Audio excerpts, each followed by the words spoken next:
Goeiemôre, Live Church en enigiemand wat anderste ook na die video kyk. Ek wil vir julle vra in hierdie eerste ek net om verskoning dat ek vir die afgelope paar dae nie enigstens video's gemaak het of enigiets nie, maar ons het getrek so na die pastorie toe en ons wou toe nou trek vir die lockdown begin en ons moes toe nou. So ons het dit reg gekry, ons is nou in, ons het nou 21 dae wat ons nou kan uitpak en so begin. Maar ek wil graag julle uitnooi in hierdie tyd. So ons het 21 dae van lockdown wat ons nie regtig mag uit die huis uitgaan of enige so iets nie.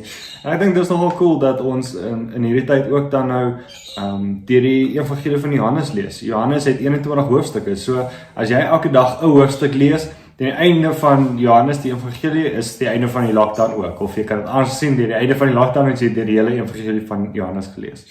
En so wil ek in elke dag sal ek 'n dagstukkie maak, 'n video maak om te sê, maar wat het vir my uitgestaan van die hoofstuk.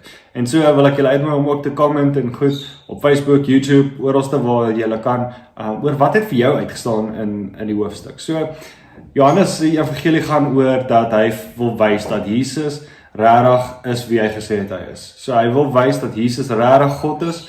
En dan wil hy ook aan die einde wys dat Jesus nog steeds lewendig is.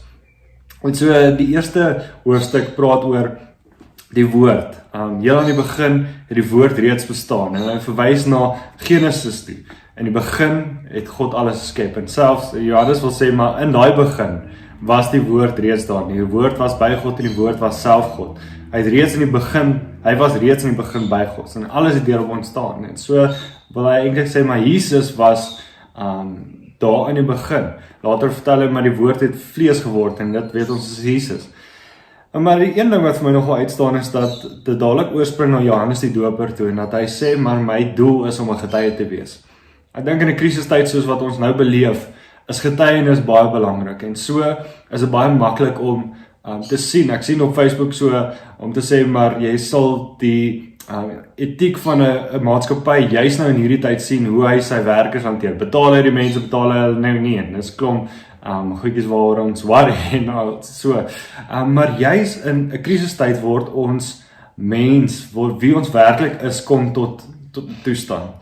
En ek wonder as Christene is ons in krisistye nog steeds 'n getuie soos wat Johannes is, om te sê, maar ons is nie die mynbaas nie, dit gaan nie oor ons nie, ons is nie in beheer nie, dit gaan alles oor God, dit gaan alles oor Jesus.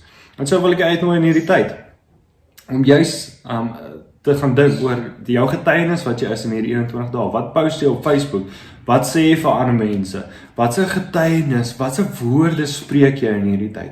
Is dit hoop? Is dit die hoop van Jesus Christus wat gekruisig is en opgestaan het en nog steeds lewe? Of is dit vrees? En so is my gedagte vandag en waar ek wonder is, wat se getuienis lewe ek in hierdie tyd?